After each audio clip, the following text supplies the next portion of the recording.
Oh shit. Oh shit. I can't even believe you told me. Oh goddamn. Todd, that's A fucking guy awesome. called me and asked me if I'd like to ride the river. And it wasn't in the summer. No, it was in the late fall. See? Let me back up a little bit and explain what the Impassable Canyon and the middle fork of the Salmon running through the Frank Church Wilderness means. Okay? It's 100 miles of federally protected wild and scenic river. 100 miles of whitewater that runs through 3 distinctly different ecosystems. It starts off in the alpine forest, it goes through high desert, and the last 20-something miles goes through the canyon lands, specifically what they call the Impassable Canyon, because once you go in, the only way out is the river. And I didn't know anything about running whitewater. It's an entirely different skill set than hiking or trekking or mountain climbing. You don't just hop in one of these rafts and navigate whitewater. Although it would be cool if you could, because then you could experience the river, which is a big deal. 10,000 people a year ride the whitewater on the Middle Fork, but they're always with licensed professionals. It's regulated by the Forest Service, and there are river managers. There are rules because you know how people are. You know how they are. In the 50s and the 60s, it wasn't regulated, and we just trashed the place. People would poop on the campsites. They would leave garbage. They would burn garbage in fire pits and then just leave the burnt garbage there. And you know, when a couple hundred people do this, the impact is dramatic. So the Forest Service started managing the river. And now there are 30-something licensed outfitters to guide people down there on 7- and 8-day trips from the beginning of June all the way through mid-September, which is when the river season ends because hunting season starts. Then the mountain outfitters come in and take their customers hunting through mid-November. And then about Thanksgiving, everybody leaves. Nobody wants to be in the wilderness in the wintertime. Almost nobody. But the Forest Service does offer a handful of permits to those wild few that actually want to hunt from the river. Yeah, they put in to the Middle Fork in their rubber rafts and they float down the river. They find some place to camp and then they get out and do what's called fair chase hunting.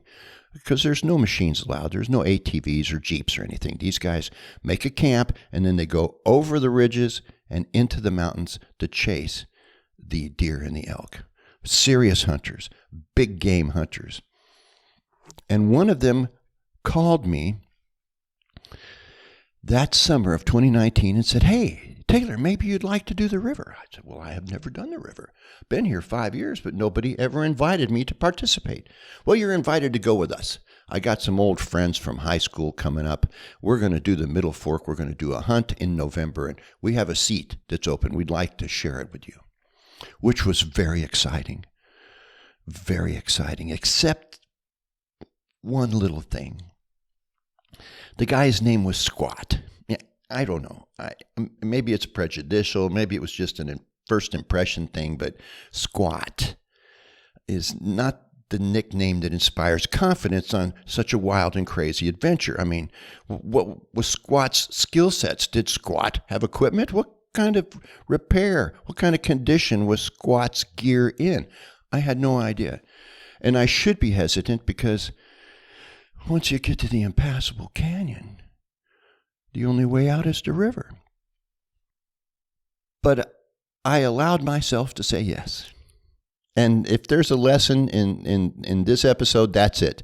You know, give yourself permission to say yes sometimes. Do the things that excite you, even if they don't always make sense. I don't know. Maybe that's bad advice. But it was good advice here. See, because I didn't know Squat. I didn't know any of his friends. I didn't know how good he was at this. And I had no skill whatsoever. But I was looking for change in my life. I sensed it. I wasn't really looking for it. But because I sensed it, I knew enough to keep my eyes open. Keep my head up. What do they say? Keep your eyes on the skyline, your nose in the wind. Look for opportunity. That light that catches your eye is shining through something, probably a little open door. Maybe the door opened a crack, and maybe you should check it out. And that's what I did. I checked it out. And I'm really glad I did, because it opened the door to an experience that I probably would not have had otherwise. And as it turns out, it was a great experience in my life. Check it out. Check out some of these pictures. That's me in squat, or his real name is Todd Nelson. Todd's from Wisconsin, and he and one of his buddies moved out to Idaho when they were young men. You know, they got a wild hair, they moved out to the west, and they found things they liked to do, so they found work to help them support that new lifestyle. And they did the whitewater guiding and the mountain hunting, and they moved to Idaho. And all these many years later, they invited a childhood friend named John McKillips out to join them. That's John right there. Me and John and Todd on an adventure together. And it was a great time. He and I were both rookies in the hands of these other people. And we spent 10 days riding down the Middle Fork with these guys. Now, there was a big difference in the whitewater scene and the trekking scene that I had done for the last 5 or 6 or 10, 20 years. I don't know how long I've been walking around alone in the mountains. For one thing, the luxury. Nobody does glamour camping like river rats. I mean, these guys have everything. When you're a backpacker, you're limited to what you can carry in your backpack, like a tent and a sleeping bag and a bag of food. And that's about it. That's about it. River guys, they carry 2-man tents that you can stand up in, propane heaters. They have cots to keep their sleeping bags off the ground. They have these big coolers. They're like treasure chests, these gigantic coolers full of food, chairs that you can sit down in. They have everything to make the camping experience gloriously comfortable. And I reveled in it. I enjoyed the luxury, the comfort, the camaraderie.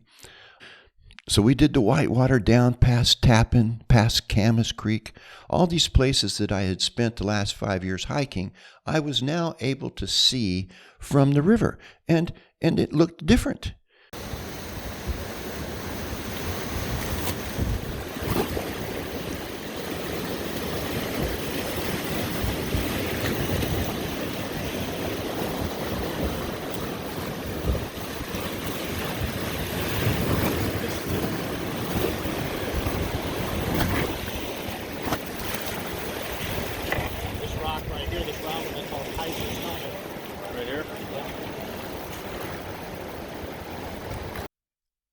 I couldn't remember the last time I'd adventured with other people until I got back home and started sifting through my journals, and I found a note from my climbing log back in 1985 where I had made the comment that, it's hard to get people to take time off work, to take time off family. It's hard to get people to join me in these great adventures. Maybe I'm just going to have to adopt the mentality of a mad soloist, start doing this stuff alone.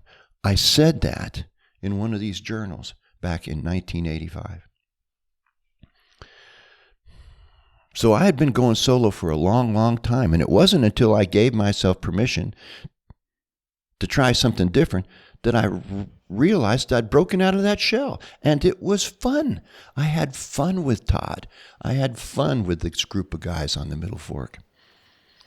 So much so that we went back the next year, which was an entirely different experience that I'll explain in another video. But anyway, I want to finish this one off. I want to finish this video off with some pictures, with some video from our trip through the Impassable Canyon so that you can see exactly what saying yes to yourself can produce. Right? Check this out.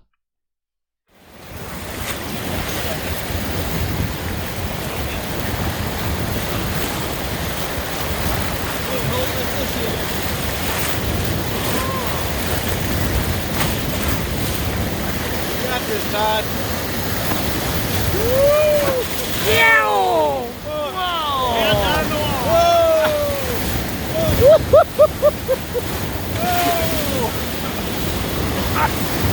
Whoa! I don't know what you got planned, what kind of things you're wrestling with. That's what the comment section is for.